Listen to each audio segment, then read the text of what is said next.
vie chère dont on parle nous impacte de manière aussi importante parce que nos habitudes alimentaires ont été modifiées. C'est ça. Voilà pourquoi on parle de la vie chère. Voilà pourquoi on parle du panier de la ménagère. Pourquoi? Parce que nos habitudes alimentaires ont été modifiées. Aujourd'hui, le Gabonais, dans sa grande majorité, se nourrit de poulet congelé, de riz. Mais le poulet et le riz ne sont pas dans nos habitudes alimentaires quotidiennes. Regardez combien de personnes au Gabon mangent des légumes dans nos quartiers. Très peu, hein, consomment des légumes.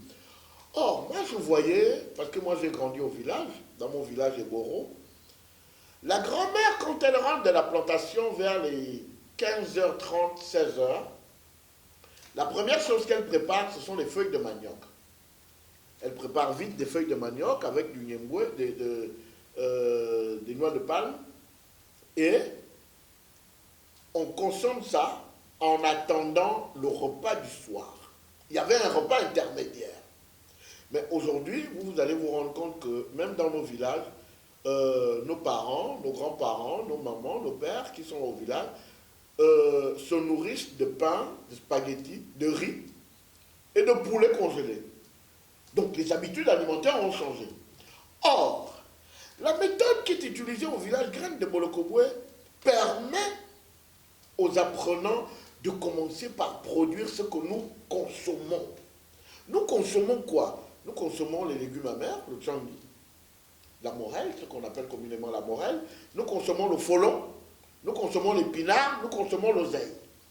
Si aujourd'hui, ces produits qui sont devenus quasiment des produits, disons, de luxe, à cause de leur prix, à cause du prix et de la rareté,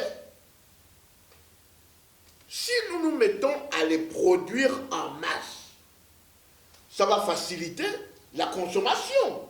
Donc, on va revenir à nos habitudes alimentaires. Avec un tas de sardines de 500 francs CFA, du folon, un bon tas de folon, ou de l'oseille, ou de la morelle, mais nous avons un repas complet, beaucoup plus complet que celui à base de riz, de tomates concentrées et de poulet congelé dont on ne connaît même pas l'origine. On ne sait pas d'où il vient. Voilà pourquoi, par exemple, vous avez un taux de cancer super élevé. Et là encore, ça crée des dépenses à l'État. Donc, produisons ce que nous mangeons. Formons les jeunes à produire ce que nous mangeons. L'oseille, c'est 55 jours. Le folon, c'est 45-50 jours. La morelle, c'est pareil. Donc, nous avons le gombo, ce sont des produits qui, en un mois et demi, nous pouvons déjà les récolter. Et ce sont des produits riches en protéines et qui cadrent avec nos habitudes alimentaires. Vous savez, beaucoup de gens, je ne comprends pas des gens qui passent des mois, des années à réfléchir sur ce qu'il faut faire. Et pourtant, toutes les études ont été faites au Gabon à coût de milliards.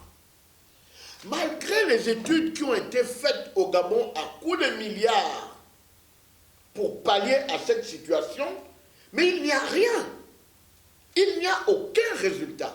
C'est pour ça que pour moi, je pense qu'il est important de revoir les responsabilités de nombreux fonctionnaires de certains ministères, en particulier celui du ministère de l'Agriculture. Le folon, c'est 45 jours. L'épinard, c'est 45 jours. Pendant que je suis en train de planter mon folon, ma laitue est en pépinière. Mon piment est en pépinière.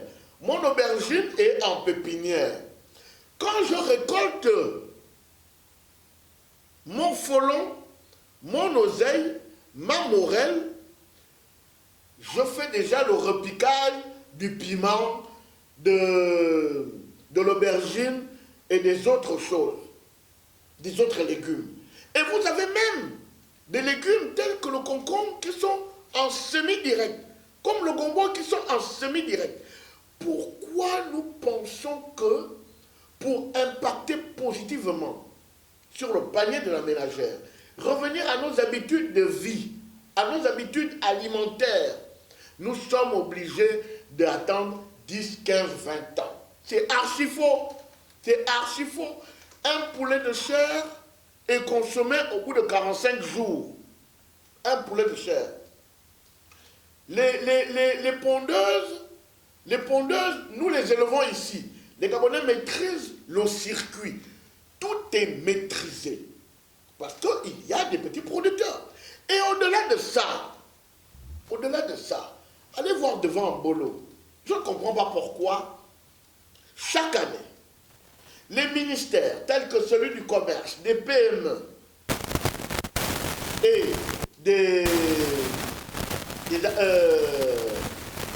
de l'agriculture et les autres organisent, et de l'élevage organisent des foires agricoles, organisent des expositions. Allez à Bercy, vous allez voir le mec d'Ingabon qui est présent, allez devant Mbolo. Mais attendez, visitez une table. Vous allez trouver une maman qui présente devant vous, qui commercialise 4 à 10 produits différents, transformés. Vous avez l'oseille transformé, précuit. Vous avez le folon précuit. Vous avez des farines de manioc. Vous avez des farines de taro. Vous avez des farines de fruits à pain. Mais pourquoi on ne s'appuie pas sur le savoir-faire de ces Gabonais-là pour gagner en temps? Pourquoi on veut inventer l'eau chaude? Donc, à quoi ça sert de dépenser de l'argent, des millions? Regardez ce qui est dépensé en millions pour envoyer des fonctionnaires en mission chaque année. Mais cet argent-là devrait servir à les envoyer en mission au pont d'Akébé pour comprendre l'écosystème. Pourquoi on ne les envoie pas à l'échangeur d'Awenge? Regardez la cinquantaine de femmes qui vendent, gabonaises, qui vendent à l'échangeur d'Awenge. Elles vendent quoi? Mais elles vendent des produits issus de l'agriculture. Donc, les solutions sont là, à nos pieds. Mais il faut que nous ayons le courage, de dire que nous pouvons, avec des gens qui peuvent, des gens qui ont de l'amour pour le Gabon. Il faut que c'est pas le CTRI ou le président Oligui Nguema qui, à coup de décret, vont changer. Non, c'est une question de mentalité, c'est une question d'habitude. Et nous savons que pour changer les mentalités, pour changer les habitudes, c'est à partir de 15 ans que les personnes commencent à dire « Ah, au fait, oui, mais ce qu'ils sont en train de dire là, mais ça peut être vrai. » Mais nous sommes en cas d'urgence, dans une situation d'urgence. Regardez le chômage. Regardez le chômage. Donc, il y a la possibilité de le faire, et nous pouvons le faire en très peu de temps. Il y a des choses qui peuvent se faire aujourd'hui, il y a des choses qui peuvent se faire demain et après-demain.